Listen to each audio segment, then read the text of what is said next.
തൃശൂരിൽ 2 kilo hashish ഓയിലുമായി 2 പേർ എക്സൈസിന്റെ പിടിയിൽ. കൂർക്കഞ്ചേരിയിൽ നിന്നാണ് എക്സൈസ് നർക്കോട്ടിക് വിഭാഗം മയക്കുമരുന്ന് പിടികൂടിയത്.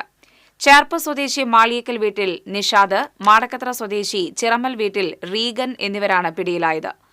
പിടിച്ചെടുത്ത മയക്കുമരുന്നിന് അന്താരാഷ്ട്ര വിപണിയിൽ 2 കോടി രൂപ വിലമതിക്കുമെന്ന് എക്സൈസ് പറഞ്ഞു.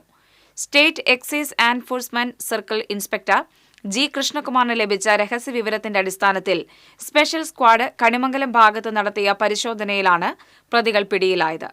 Special squad CI V J റോയിയുടെ നേതൃത്വത്തിലായിരുന്നു പരിശോധന. ഇന്റർനാഷണൽ റാക്കറ്റിന്റെ ഭാഗമായുള്ള സംഘമാണ് പിടിയിലായതെന്നും ഇവർ കാരിയർമാർ മാത്രമാണെന്നും സംഘത്തെക്കുറിച്ചുള്ള വിവരങ്ങൾ ലഭിച്ചതായും വി ജെ റോയ് പറഞ്ഞു.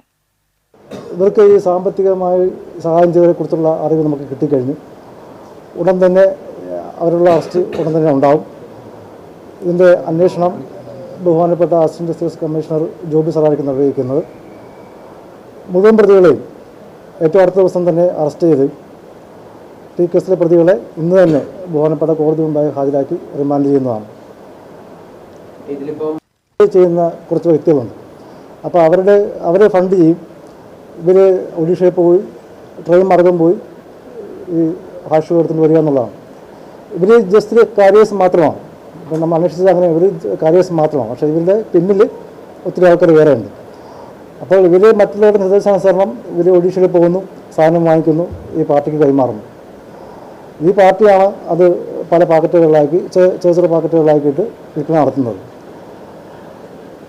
അപ്പോൾ ഇവർക്ക് അതനുസരിച്ച് ഇവർക്ക് അത് കൊണ്ടുവരുന്നതിൻ്റെ ഒരു കൂലിയായിട്ടുള്ളൊരു എമൗണ്ട് ഇവർക്ക് കിട്ടും.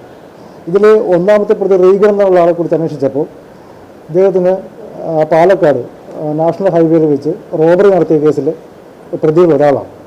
അപ്പോൾ ഇതിற்கு മുമ്പും ഈ റീഗൻ എന്ന വ്യക്തി കഞ്ചാവും മറ്റു കാര്യങ്ങളും ഇതേപോലെ കൊണ്ടുവന്നിട്ടുണ്ട്. പക്ഷേ അന്നൊന്നും പിടിക്കപ്പെട്ടിട്ടില്ല. ആദ്യമായിട്ടാണ് കഞ്ചാവ് കേസിൽ അല്ലെങ്കിൽ മയക്കപ്പെടുന്ന കേസിൽ റീഗൻ പിടിക്കപ്പെടുന്നത്. ഇത് ആദ്യമായിട്ടാണ്. റോബറി കേസിൽ ഓൾറെഡി ഇദ്ദേഹത്തിൻ്റെ പ്രതിയാണ്. അതിലിപ്പോൾ ജാമ്യത്തിൽ നിൽക്കുകയാണ്.